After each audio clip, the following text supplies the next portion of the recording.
안녕하세요. 오늘은 9월 24일 금요일 아침입니다. 하나님 말씀으로 오늘 하루도 시작하겠습니다. 오늘 말씀은 출애굽기 20장 1절에서 17절까지 말씀입니다.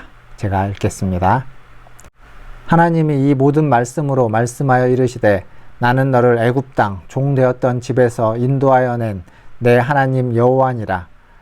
너는 나 외에는 다른 신들을 내게 두지 말라.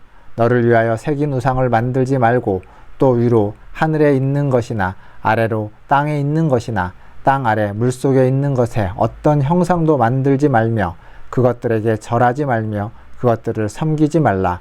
나 내 하나님 여호와는 질투하는 하나님인즉 나를 미워하는 자의 죄를 갚되 아버지로부터 아들에게로 3, 4대까지 이르게 하거니와 나를 사랑하고 내 계명을 지키는 자에게는 1000대까지 은혜를 베푸느니라. 너는 내 하나님 여호와의 이름을 망령되게 부르지 말라. 여호와는 그의 이름을 망령되게 부르는 자를 죄 없다 하지 아니하리라. 안식일을 기억하여 거룩하게 지키라. 엿새 동안은 힘써 내 모든 일을 행할 것이나 일곱째 날은 내 하나님 여호와의 안식일인즉 너나 내 아들이나 내 딸이나 내 남종이나 내 여종이나 내 가축이나 내 문 안에 머무는 객이라도 아무 일도 하지 말라. 이는 엿새 동안 나 여호와가 하늘과 땅과 바다와 그 가운데 모든 것을 만들고 일곱째 날에 쉬었음이라. 그러므로 나 여호와가 안식일을 복되게 하여 그 날을 거룩하게 하였느니라. 내 부모를 공경하라. 그리하면 내 하나님 여호와가 내게 준 땅에서 내 생명이 길리라. 살인하지 말라. 간음하지 말라. 도둑질하지 말라. 내 이웃에 대하여 거짓 증거하지 말라. 내 이웃의 집을 탐내지 말라. 내 이웃의 아내나 그의 남종이나 그의 여종이나 그의 소나 그의 낙이나 물은 내 이웃의 소유를 탐내지 말라. 아멘. 오늘 말씀은 십계명에 대한 말씀입니다. 오늘 1절 말씀을 보면 하나님이 이 모든 말씀으로 말씀하여 이르시되, 여기 이르시되라는 말도 말씀하시되 라고 말할 수 있습니다. 즉 말씀으로 말씀하여 말씀하시되 이렇게 되는 거죠. 즉 이게 하나님의 말씀이라는 것을 3번에 걸쳐서 반복해서 지금 이야기해주고 있습니다. 그만큼 중요하다는 겁니다. 보통 2번을 반복합니다. 성경에서 아멘 아멘이라고 하면서 진실로 진실로 이르노니 이렇게 얘기하면서 2번씩 반복하는 경우들이 있습니다. 그런데 여기 보면 말씀으로 말씀하여 말씀하시되 3번을 반복하고 있습니다. 즉 이 내용은 그만큼 중요하고 그만큼 우리가 소중하게 다뤄야만 한다, 가치가 있다라는 걸 1절이 잘 말해주고 있습니다. 그 내용의 서론으로 2절은 무엇을 얘기하냐면 너를 애굽 땅 종되었던 집에서 인도하여 낸 내 하나님 여호와가 말씀하신다 라고 되어 있습니다. 즉 이 십계명, 주어지는 십계명은 어떤 배경을 가지고 있냐면 하나님이 해방시켜줬다라는 걸 전제하고 있는 겁니다.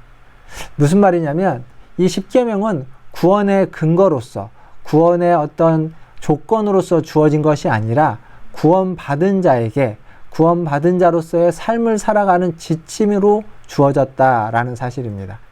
이게 굉장히 중요합니다. 보통 우리는 율법, 하나님의 말씀을 구원의 전제 조건으로 이해합니다. 말씀에 순종해야만 구원을 받는다라고 이해하는 경향이 있습니다. 그러나 그렇게 중요한 십계명에 대해서 이야기할 때 이 십계명은 구원의 전제 조건이 아니라 구원받은 자, 이미 구원은 받았고 그 구원받은 자로서 어떻게 살아가야만 할 것인지 구원받은 자로서의 삶에 대한 지침과 가르침과 방향으로서 주어진 것이다 라는 사실입니다. 즉 노예로서, 종으로서 살아가는 삶이 아니라 이제 자유인, 해방된 자로서 살아가는 삶에 대한 지침으로 주어졌다. 이게 바로 십계명의 전제이고 십계명을 바라볼 때 가장 중요하게 우리가 바라봐야만 하는 관점이라는 사실입니다. 그래서 우리는 이 십계명, 이 법이 없는 시절로 돌아갈 수 없습니다. 우리는 이제 그 법을 따라서 그 말씀 안에서 자유롭게 살아가는 그 방향, 그 길을 찾아가야만 하는 것입니다. 그리고 십계명의 내용은 우리가 너무도 잘 알고 있습니다. 특별히 1절을 보면 너는 나 외에 다른 신을 내게 두지 말라 라고 이야기하고 있습니다. 이것은 첫 번째 계명인과 동시에 모든 계명에 대한 조건이 되는 거죠. 모든 일상에서의 가장 중요한 지침이 되는 겁니다. 모든 계명과 율법의 근거가 되는 거죠. 나 외에 다른 신을 내게 두지 말라라는 겁니다. 그리고 이어지는 계명이 형상을 만들지 말라라는 거죠. 근데 왜 형상을 만들지 말라고 하는지 이전에 제가 십계명을 주일날 말씀을 같이 나누면서 이야기한 적이 있는데, 잠깐 그때를 되돌아보면 형상이라는 것은 우리가 눈으로 보고 손으로 만지고 또 어디에선가 둘 수 있는 것입니다. 그렇게 함으로써 하나님을 형상으로 만들므로써 우리는 하나님을 어떤 보이는 대상으로, 그리고 우리의 필요에 따라 우리가 소유하거나 어디에 갖다 두거나 또 그 앞에 가서 무엇인가를 할 수 있는 대상으로 하나님을 국한시켜 버립니다.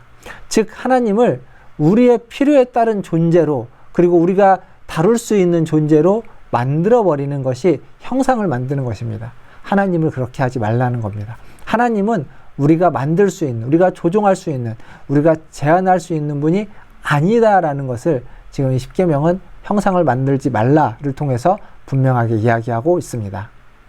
또한 하나님의 이름을 망령되이 부르지 말라라는 이야기는 하나님의 이름으로 우리가 행하는 여러 가지 일들을 어설프게 혹은 그것을 잘 못해서 하나님의 이름이 사람들에게서 입방아를 찍게 되거나 오르락내리게 하는 것을 금하는 겁니다. 즉 하나님의 이름은 영광받아야 되는 이름이고, 하나님의 이름은 선포되어지고, 하나님의 이름은 존중받게 해야만 하는 겁니다. 그럼 어떻게 해야만 하느냐? 오늘 성경 말씀을 우리가 생각해 보면 착한 행실, 너희의 착한 행실로 말미암아 하나님의 이름이 존중받고 칭송받고 높임받게 해야만 한다라는 것을 우리는 기억해야만 합니다. 이게 바로 십계명에서 또한 이야기해 주는 거죠. 그리고 사계명에 나오는 안식일을 거룩하게 지키라 라는 이야기는 우리에게 주어져 있는 시간 속에 하나님 앞에서 우리가 멈춰야만 할 때 어떤 멈출 수 있는 용기, 쉴 수 있는 용기, 나의 것이 아닌 다른 이들을 위해서 내 것을 희생할 수 있는 믿음, 그리고 그럼에도 불구하고 하나님이 우리를 보호하시고 지키시고 입히시고 먹이신다라는 그런 하나님에 대한 전적인 신뢰, 그것을 우리에게 가르치고 그것을 우리에게 요구하는 그러한 계명이 되는 겁니다. 이후 5계명부터 10계명까지 나오는 그 각가지 계명들 또한 우리의 일상에서 우리가 잊지 말아야 되고 꼭 기억해야만 하는 계명들입니다. 그런데 이 모든 계명은 결국 하나님을 사랑하고 이웃을 사랑하라 라는 이 두 가지 계명 안에 다 들어가 있고, 이 두 가지 계명을 하나로 줄이게 될 때 하나님을 사랑하지 않는 자가 이웃을 사랑할 수 없습니다. 하나님을 사랑한다 하면서 이웃을 사랑하지 않는 자는 있을 수 있겠지만, 이웃을 사랑하면서 하나님을 사랑하지 않는 자는 하나님의 백성 가운데는 존재할 수 없습니다. 하나님을 모르는 자들에게는 있을 수 있습니다. 하나님을 모르기에 그냥 하나님은 모르고 이웃만을 소중하게 생각하는 사람들이 다른 하나님을 믿지 않는 사람들 중에는 있을 수 있으나, 하나님의 백성 중에는 하나님을 사랑하지 않으면서 이웃을 사랑하는 자는 있을 수 없습니다. 그래서 하나님 사랑과 이웃 사랑, 그것을 하나로 뭉쳤을 때 우리 그리스도인들에게 나타나야만 하는 중요한 모습은 이웃을 내가 얼마나 사랑하고 있느냐입니다. 물론 그 전제는 당연히 하나님을 사랑하는 것이죠. 하나님을 사랑하면서 동시에 이웃 사랑을 어떻게 표현하고 있느냐, 우리의 마음 가운데 하나님을 사랑하는 그 사랑이 이웃을 사랑하는 것으로 표현되어지고, 이웃에 대한 관심으로 표현되어지고, 또 이웃을 위해서 기도해주고 이웃을 불쌍히 여겨주는 자비와 긍휼을 베풀어주는 사랑과 배려, 그리고 아량을 베풀 수 있는 그러한 믿음을 가지는 우리 모든 문화천지제일교회 성도들 다 되시기를 주님의 이름으로 축원드립니다. 기도하겠습니다. 하나님, 오늘 이 십계명의 말씀을 아버지 하나님 돌아보면서 우리들이 어떻게 하나님을 사랑하고 어떻게 우리가 하나님을 믿고 따르며 살아가야만 하는지를 다시 한번 생각해 봅니다. 이 말씀이 우리에게 구원의 조건이 아니라 구원받은 자로서의 삶에 대한 지침으로 주어졌다는 것을 잊지 말게 하시고, 하나님을 사랑하며 이웃을 사랑하게 하여 주시되, 하나님을 사랑하는 그 전제 위에서 이웃을 사랑하고 배려하고 그들에게 아량을 베풀 수 있는 자비와 긍휼의 마음을 가질 수 있는 하나님의 자녀들로 하나님 이 세상에서 삶을 만들어가고 세워가게 하여 주시옵소서. 하나님 어려움 당한 우리 성도들이 많이 있습니다. 하나님 육신으로 또 아버지 하나님 여러 가지 물질적인 문제로 관계들 속에서 또 혹은 법적인 문제들로 하나님 고통당하고 있고 아버지 하나님 지쳐있고 힘들어하는 우리 성도들의 몸과 마음과 영혼을 살펴주셔서 그들에게 도움의 손길을 허락하여 주시고 피할 길을 주시고 아버지 하나님 모든 일이 하나님 순적하게 원만하게 잘 해결되며 하나님 은혜 가운데 풀어질 수 있도록 주님 도와주시옵소서. 매일매일 주님의 은혜가 필요합니다. 오늘 하루도 주님의 도우심 가운데 살다가 주님의 날 주님의 교회에서 주님을 온전히 예배할 수 있는 은혜를 허락하여 주시옵소서. 모든 것을 주의 손에 의탁하며 우리 구주 예수님의 이름으로 기도하옵나이다. 아멘. 사랑합니다. 축복합니다. 또 주일 아침에 함께 예배드리는 자리에서 만나 뵙도록 하겠습니다. 샬롬.